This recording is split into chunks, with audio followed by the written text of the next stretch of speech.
Hit TV YouTube channels లో మీ వ్యాపార ప్రకటనలకు మరియు ప్రమోషనల్ ఇంటర్వ్యూస్ కోసం వెంటనే సంప్రదించండి. గురువుగారు, మన ఉపనిషత్తుల గురించి చాలా విషయాలు, చాలా తెలియని విషయాలు చాలా ఇంట్రెస్టింగ్ గా చెప్తూ ఉన్నారు. అందులో భాగంగా మీరు ఈ విశ్వాన్ని అసలు హయంతో ఎందుకు పోల్చడం జరిగింది? ఈ విషయాలు చెప్పండి. ఈ బృహదారణ్యక ఉపనిషత్తులో విశ్వాన్ని అశ్వంతో పోల్చారు, హయంతో పోల్చారు.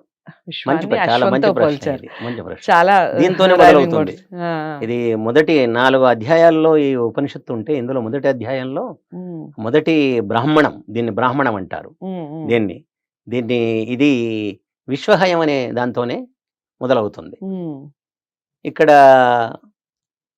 ఆశ్చర్యం ఏమిటంటే విశ్వాన్ని వీరు అశ్వం అన్నారు ఉమ్, ఒక మాట, విశ్వాన్ని అర్వము అన్నారు, ఉమ్, విశ్వాన్ని వాజి అన్నారు, ఉమ్, విశ్వాన్ని ఏం చేశారు హయము అన్నారు.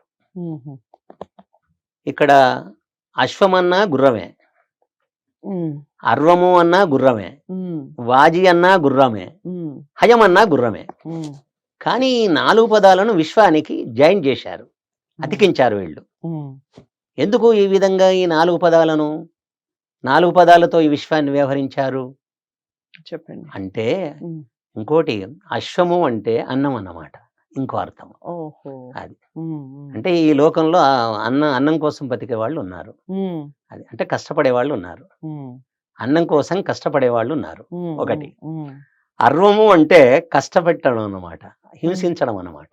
అలాంటి అంటే వారు ఈ ఉన్నారు, లోకంలో క్రూరులు ఉన్నారు. కష్టపెట్టే వాళ్ళు ఉన్నారు అని అర్థం, ఉమ్, ఉమ్, రెండో అర్థం. ఉమ్, అవునా? అది. తర్వాత మూడవ అర్థం ఏమిటంటే వాజీ అంటే భోగం అన్నమాట, సుఖం. ఉమ్, ఉమ్, అంటే ఏ కష్టం ఎరగకుండా సుఖపడే వాళ్ళు ఈ లోకంలో ఉన్నారు అని ఆ వాజి అనే శబ్దం చెప్తూ ఉంది. చాలా బాగా చెప్పారు. ఆ, 4వ శబ్దం ఏమిటి అంటే హయం అంటే విడవదగింది, హేయం ఇది హయం. ఓకే, విడవదగింది, హేయం అనే పదం నుంచే హయం అనే శబ్దం వచ్చింది. ఓకే. అంటే ఎక్కి దిగే గుర్రం ఈ ప్రపంచం. ఉమ్, ఉమ్, ఈ కుర్చీలో ఎంతకాలం కూర్చుంటావు నువ్వు? ఎవడైనా కానీ దిగాల్సిందే. ప్రధాని సీట్లో కూర్చున్నా, ముఖ్యమంత్రి సీట్లో కూర్చున్నా, నేను ఖచ్చితంగా. ఆచార్యుని సీట్లో కూర్చున్నా, ఇది ఎక్కి దిగే గుర్రాలే. ఉమ్, ఉమ్, ప్రపంచమే ఎక్కి దిగే గుర్రము అంటుంది ఈ ఉపనిషత్తు. కాబట్టి ఉమ్, హయం హేయం విడవదగింది అన్నమాట. ఉమ్, ఉమ్, అంటే ఏమొచ్చేసింది ఇక్కడ? 4 వచ్చింది. అంటే 4 రకాల వాళ్ళు ఉంటారు. ఉమ్, అంటే ఈ ప్రపంచాన్ని విడిచి ఉన్నవాళ్ళు, ప్రపంచానికి దూరంగా ఉన్నవాళ్ళు ప్రపంచంలో ఉంటారు, ఉమ్, కానీ ప్రపంచాన్ని అంటుకోరు. ఉమ్, ప్రపంచాన్ని అంటుకోకుండా ఉన్నవాళ్ళు అన్నమాట. ఉమ్, ప్రపంచానికి అంటుకోకుండా ఉన్న వాళ్ళని హయం అనే శబ్దం చెప్తుంది, ఉమ్, సుఖాన్ని అనుభవించే వాళ్ళను వాజి అనే శబ్దం చెప్తుంది, ఉమ్, హింసించే వాళ్ళను అర్వ అనే శబ్దం చెప్తుంది, అన్నం కోసం కష్టపడే వాళ్ళను అశ్వం అనే శబ్దం చెప్తుంది. ఉమ్, దీన్ని నేను తెలుగులో చెప్పాను. ఇది చాలా అందరికి చాలా ప్రచారంలో అన్నమాట. ఉమ్, 4 రకాల వాళ్ళు ఉన్నారు కదా. ఉమ్, కష్టపడుతూ బ్రతుకునొక్కడు, ఉమ్, కష్టపెడుతూ బ్రతుకునొక్కడు, ఉమ్, కష్టమెరుగక బ్రతుకునొక్కడు, విడిచి సర్వము బ్రతుకునొక్కడు అన్నాను నేను. అబ్బా, చాలా బాగా చెప్పారు. మరొకసారి.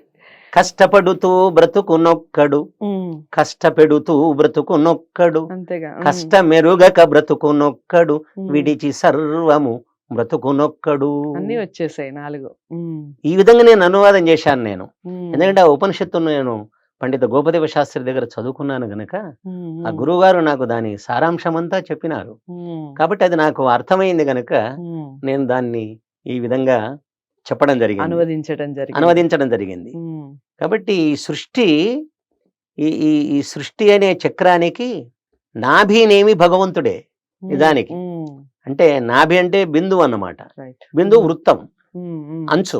ఉమ్, అంటే అంతటా చక్రానికి అంచు ఉంటుంది. మనం చూడండి, అంచు ఉంటుంది, మధ్యన ఏది నాభిలాగా ఉంటుంది, అవును. దాని మధ్య రంగాన్ని బిందువుగా ఉంటుంది, కేంద్ర బిందువు. కేంద్ర బిందువు అంటాం. ఉమ్, కరెక్ట్. ఉమ్, మొత్తం కేంద్ర బిందువు నుంచి అంచు దాకా సమాన దూరం ఉంటుంది ఎటు చూసినా కూడా. అవును. అంటే భగవంతుడు సమానంగా అంతటా వ్యాపించి ఉంటాడనే విషయాన్ని మనకు చెబుతున్నది. ఉమ్, సృష్టి అని ఎడి చక్రమునకును ఉమ్, నాభినేములు బ్రహ్మమేయగు, ఉమ్, అన్ని ప్రాణులు అన్ని భూతములందులో గల ఆకులేయగు అంటుంది. ఉమ్, ఉమ్, అంటే రాలిపోతుంటాయి ఇవి. ప్రాణులు శరీరాలు ధరిస్తూ ఉంటారు, తర్వాత శరీరాలను విడిచిపెడుతూ ఉంటారు. తర్వాత అట్లా చెట్లు పెరుగుతూ ఉంటాయి, మళ్ళీ అవి కూలిపోతూ ఉంటాయి. అంటే సృష్టి ఈ విధంగా ఆ విధంగా చక్రంలో ఉన్నటువంటి ఆకులన్నీ అటు ఇటు పోతాయి కానీ నాభి వృత్తం మాత్రం ఎక్కడికి పోదన్నమాట. అదన్నమాట. అంటే భగవంతుడు మాత్రం శాశ్వతంగా ఉంటాడు. ఇది ప్రపంచం మాత్రం అశాశ్వతమైంది. కాబట్టి అశాశ్వతమైన ప్రపంచంలో కొంతమంది అన్నం కోసం కష్టపడుతూ ఉంటారు. కొంతమంది మేము కష్టపెట్టడానికే పుట్టామంటారు వాళ్ళు. నా శత్రువుల మీద పగ తీర్చుకోవడానికే పుట్టినాము అనే వాళ్ళు ఉన్నారు చాలా మంది. నువ్వు ఎందుకు బతుకున్నావు నా శత్రువు మీద పగ తీర్చుకోవడానికి ఉన్నానంటాడు. ఇంకోడు ఏమంటాడు, నేను కష్టపడి అన్నం తినడానికి సంపాదించుకోవడానికి నా పిల్లల్ని పోషించడానికి ఉన్నానంటాడు. ఇంకోడు ఏమంటాడు, ఎన్ని తరాలైనా పర్వాలేదు నాకు తరగని సంపద అనుభవించడానికే ఉన్నాను, భావి తరాలకు కూడా నేను ఆ సంపదను నిల్వ చేయడానికి ఉన్నాను అంటాడు. ఇంకోడేమంటాడు, ఇంకోవాడు సన్యాసి నిజంగా యోగి అన్నమాట. వాడు దేన్ని అతడు ఇష్టపడడు. ఎప్పుడు ఈ గుర్రాన్ని విడిచిపెట్టాలి, గుర్రం నుంచి ఎప్పుడు దిగాలి అంటే ఈ ప్రపంచం నుంచి ఎప్పుడు బయటపడాలి, భవబంధాల నుంచి మోక్షానికి ఎప్పుడు పోవాలి అని అనుకుంటాడు. రైట్. చాలా చక్కగా వివరించారు గురువుగారు. నిజంగా నాకైతే చాలా సంతోషంగా ఉందండి. ఈరోజు మసన్ చెన్నప్ప గారితో కార్యక్రమం చేస్తూ ఉంటే తెలియని ఎన్నో విషయాలు కాదు, తెలిసిన విషయాలు కూడా కొన్ని సార్లు నిజమే కదా అన్న ఫీల్ కలుగుతూ ఉంటుంది కొన్ని మాటలు వింటూ ఉంటే. మీకేమనిపించింది ఈ వీడియో చూస్తే ఖచ్చితంగా కామెంట్ బాక్స్లో తెలియచేయండి. వీడియోని లైక్ చేసి షేర్ చేయండి. ఛానల్ని సబ్స్క్రైబ్ చేసుకోండి. ఉపనిషత్తులకు సంబంధించి మరింత సమాచారంతో మరో మంచి వీడియోతో మళ్ళీ కలుద్దాం. నమస్తే.